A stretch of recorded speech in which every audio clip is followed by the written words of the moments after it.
Bienvenidos a este tiempo que apartamos como Iglesia para compartir el estudio bíblico sobre la carta de Hebreos.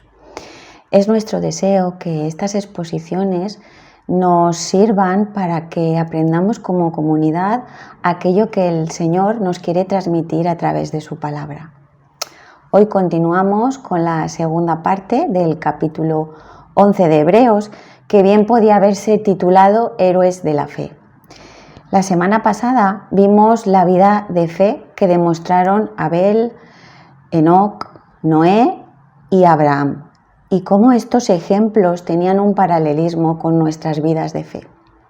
Si os acordáis, primero estuvimos viendo una definición de fe, la certeza de lo que se espera, la convicción de lo que no se ve, y cómo esta teoría pasaba a la práctica a través de la vida de Abel y de Enoc, de Noé y de diferentes personajes que se mencionan en el pasaje. La primera convicción de fe que tenemos es que Dios creó el mundo de lo que no se veía. Con Abel vimos que la relación entre Dios y el mundo se había roto y era necesario un sacrificio. Enoc practica esta fe con su vida, una vida que agradó a Dios.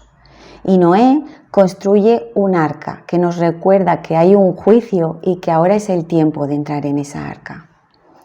Y Abraham nos enseña una fe que confía en la promesa de Dios, a pesar de que todos los indicios están en contra. Si recordamos, era anciano para tener hijos y Sara era estéril. También Abraham nos hace pensar dónde debemos establecer nuestra morada. Y Abraham, por último, nos muestra una fe que persiste, que no mira hacia atrás. Dicho pues este breve resumen, pasemos a entrar en otra de las salas del museo que os propuse la semana pasada, donde cuelgan varios retratos de los héroes de la fe. Y no olvidemos que lo que sabemos sobre estos héroes está relatado en el Antiguo Testamento, lo cual nos enseña dos cosas: que el autor conocía y vinculaba este pasaje a hechos del Antiguo Testamento, y que si queremos profundizar en el estudio podemos releer estos pasajes para hacer más práctico el estudio de Hebreos 11. Pasemos pues ahora a leer del versículo 17 al versículo 19. Y dice así: Por la fe Abraham,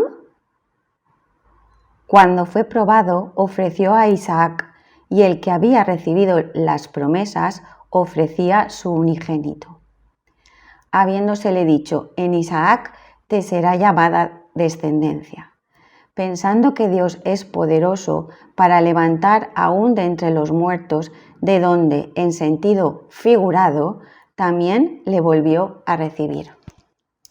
Dios había prometido a Abraham descendencia, pero ahora le pedía que sacrificara a su único hijo, el hijo en el que se cumplirían las promesas, su promesa. Pongámonos por un momento en el lugar de Abraham, los que somos padres. ¿Qué hubiéramos hecho si Dios nos pide sacrificar a un hijo? Seguro que nos vienen mil respuestas. Ahora veamos qué hace Abraham. Obedecer. Según el relato del Génesis, Abraham sabía que Dios no daba marcha atrás a su promesa y estaba confiado en que si lo sacrificaba había salida. Y era que Dios, esa salida que Abraham tenía en mente, era que Dios lo resucitaría. Podemos ver esto en Génesis 22:5. Acompañarme al texto que dice así: Entonces dijo Abraham a sus siervos: Esperad aquí con el asno, y yo y el muchacho iremos hasta allí, y adoraremos y volveremos a vosotros. Dice el final del versículo: volveremos a vosotros. Abraham estaba confiado en que iba a volver junto a su hijo, que iban a volver los dos. Ahora pongámonos en el lugar de Isaac, un hijo que sabe que su padre va a sacrificarlo y no se fugó o se rebeló. Fue y acompañó a su padre, es decir, se sometió a su padre obedeció a su padre y obedeció a Dios. ¿Qué aprendemos de este texto? Que la verdadera fe siempre ha de ser probada. Antes o después seremos llamados a justificar nuestra fe. Pasemos a la lectura de los versículos 20 al 22. Por la fe bendijo Isaac a Jacob y a Esaú respecto a cosas venideras. Por la fe Jacob, al morir, bendijo a cada uno de los hijos de José y adoró apoyado en el extremo de su bordón. Por la fe José, al morir, mencionó la salida de los hijos de Israel y dio mandamiento acerca de sus huesos. Se nos presenta en estos versículos una descripción de las bendiciones patriarcales. En el caso de Abraham, no fue Ismael, sino Isaac quien recibió la bendición. En la siguiente generación, no fue Esaú, sino Jacob quien recibió esa bendición del pacto que Dios había hecho con Abraham. Más adelante, no fue Rubén, sino José quien recibió la bendición en la persona de sus hijos Manasés y Efraín. Y finalmente fue Efraín quien recibió, el menor de los hijos de Josué, quien recibió la bendición. Isaac, Jacob, José aparecen en esta lista de héroes de la fe porque demostraron su fe en Dios. En ellos se cumplía lo que leemos en Génesis 26:4, que dice así: multiplicaré tu descendencia como las estrellas del cielo, y daré a tu descendencia todas estas tierras, y todas las naciones de la tierra serán benditas en tu simiente. La promesa de Dios de que los descendientes de Abraham heredarían la tierra queda demostrado con estas personas. ¿Por qué ordenó Josué que sus huesos fueran enterrados en Canaán? Dio mandamiento de esto, dice el versículo. ¿Nos parece raro que se destaque este hecho? Pues porque fue un acto de fe. Sus restos serían llevados de nuevo a la tierra prometida. Leamos ahora qué nos dice desde el versículo 23 al versículo 29. Por la fe Moisés, cuando nació, fue escondido por sus padres por 3 meses, porque le vieron niño hermoso y no temieron el decreto del rey. Por la fe Moisés, hecho ya grande, rehusó llamarse hijo de la hija de Faraón, escogiendo antes ser maltratado con el pueblo de Dios que gozar de los deleites temporales del pecado, teniendo por mayores riquezas el vituperio de Cristo que los tesoros de los egipcios, porque tenía puesta la mirada en el galardón. Por la fe dejó Egipto, no temiendo la ira del rey, porque se sostuvo como viendo al invisible. Por la fe celebró la Pascua y la aspersión de la sangre, para que el que destruía a los primogénitos no les tocase a ellos. Por la fe pasaron el Mar Rojo como por tierra seca, intentándolo los egipcios hacer lo mismo, fueron ahogados. La fe de Moisés. Abraham es el padre de los creyentes, pero Moisés es el padre de la nación de Israel. Moisés también recibe 6 versículos de los 40 que tiene el capítulo 11. Junto con Abraham son los que más versículos dedica el autor. Se nos dice que por la fe los padres de Moisés lo escondieron durante 3 meses después de nacer y no tuvieron temor del edicto del rey. Por la fe, Moisés, al ser adulto,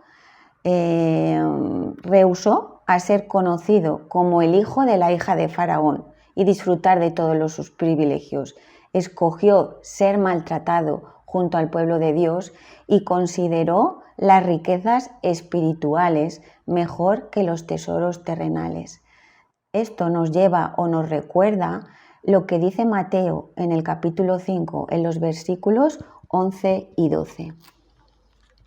Dice: bienaventurados sois cuando por mi causa os vituperen y os persigan, y digan toda clase de mal contra vosotros mintiendo. Gozaos y alegraos, porque vuestro galardón es grande en los cielos, porque así persiguieron a los profetas que fueron antes que vosotros. El escritor también enumera hechos específicos de la vida de Moisés en los cuales la fe triunfa, y son la institución de la Pascua, mediante la cual fueron salvados los primogénitos de Israel, y el cruce del Mar Rojo, que contrasta la fe de la nación de Israel con la incredulidad del rey de Egipto y su ejército, que fueron destruidos. Leamos ahora el versículo 30 y 31. Por la fe cayeron los muros de Jericó después de rodearlos 7 días. Por la fe Rahab, la ramera, no pereció juntamente con los desobedientes, habiendo recibido a los espías en paz. Parecía ridículo que unas murallas fueran a caer al sonido de unas trompetas y unos gritos, pero pasó. Eso es un ejemplo de fe, la fe en Dios que destruye muros. Y en el versículo 31 se menciona a Rahab, una prostituta. Mateo hace también figurar su nombre como madre de Booz en la genealogía de Jesús, en Mateo 1:5. También fue uno de los antepasados de Jesús. ¿Qué nos demuestra esto? Que la fe no tiene barreras. Rahab era cananea pagana, era prostituta y era mujer. Y ya sabemos lo que eso suponía socialmente en la antigüedad. Rahab escondió a los espías y ayudó al pueblo de Dios. Ella no recibió ninguna promesa directamente. Su confesión de fe está basada en que creyó en las obras que Dios hacía y podía hacer. En el versículo 32 leemos: ¿y qué más digo? Porque el tiempo me faltaría. La lista de los héroes de fe llega a su fin, pero no porque no tenga más ejemplos que contar el autor, sino porque carece de tiempo para enumerarlos. Elige ciertos nombres del periodo de los jueces y del periodo de los reyes, que no están ordenados cronológicamente como si lo estaban hasta ahora. Enumera a Gedeón, que luchó con 300 hombres contra la multitud, pero que estando en minoría, junto con Dios, siempre estuvo en mayoría. Barak luchó contra los cananeos y los derrotó. Sansón demostró su fe al orar pidiendo fuerzas para ejecutar justicia contra sus enemigos. Jefté fue usado para derrotar a los amonitas. David fue un gran rey de Israel y un gran líder espiritual. Samuel era el profeta que la gente buscaba porque sabían que contaba con el favor de Dios. Y estos son los profetas y reyes que destacan en el texto. En el versículo 33 dice: por la fe conquistaron reinos, hicieron justicia, alcanzaron promesas, taparon bocas de leones, apagaron fuegos.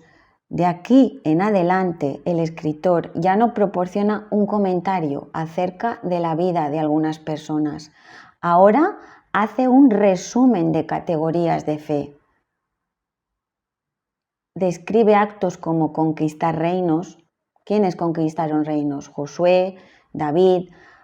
Administraron justicia. Los jueces de Israel vienen a nuestra mente en este momento. También Samuel, también los reyes de Israel y Judá, David. Quienes obtuvieron lo que había sido prometido: Abraham, Isaac. Quienes taparon boca a los leones: Sansón, Daniel y sus amigos. Quienes escaparon a fila de espada: David, Elías. Quienes sacaron fuerza de debilidad: Esdras, Nehemías. Mujeres que recuperaron a sus muertos: Elías y Eliseo resucitaron jóvenes. Sufrieron también vituperios, prisión, fueron aserrados, muchos anduvieron cubiertos con pieles, fueron pobres, fueron maltratados, todos fueron perseguidos por el mundo. Sin embargo, el texto dice: de los cuales el mundo no era digno. Estos siervos tienen honor, Dios les da honor y tienen una gran estatura moral, valores que perduran para la eternidad, de los cuales este mundo no era digno. ¿Qué testimonio más ejemplar? Todos estos, cuya fe fue de buen testimonio, murieron antes de que Jesús apareciera en la tierra. Y en el versículo 40 leemos 39 y 40. Y todos estos, aunque alcanzaron buen testimonio mediante la fe, no recibieron lo prometido, proveyendo Dios alguna cosa mejor para nosotros, para que no fuesen ellos perfeccionados aparte de nosotros. ¿Qué sucede en este texto que nos llama la atención? El autor de esta carta está incluyendo a los lectores en la promesa de salvación de Cristo. Aquí el autor nos está diciendo: los héroes de la fe y nosotros los creyentes somos una unidad, una continuidad de los creyentes del Antiguo y del Nuevo Testamento. Los creyentes del Antiguo Testamento anticipaban la salvación prometida por Cristo, pero nosotros, al ver la obra ya completa, podemos apropiarnos de esa salvación. Podemos sentirnos privilegiados y responsables porque, en cierta manera, cuando ponemos nuestra fe en Dios, podemos continuar con esta larga lista que se da en Hebreos 11. Porque por fe podemos creer en lo que parece imposible, desechar la lógica humana para dar paso a la confianza plena. Y hasta aquí el impresionante capítulo de Hebreos 11. Podemos seguir indagando y leyendo los textos del Antiguo Testamento a los que hace referencia esta carta. Y para reflexionar, os propongo dos preguntas. La primera: ¿la fe siempre conduce al éxito? ¿Podrías compartir algún ejemplo? Y la segunda: comparte el ejemplo de fe de los héroes que tenemos en este pasaje que más te ha impactado o que te ha sido más útil para tu vida. Que el Señor nos ayude esta semana a pasar de la teoría a la acción. Hasta el próximo domingo.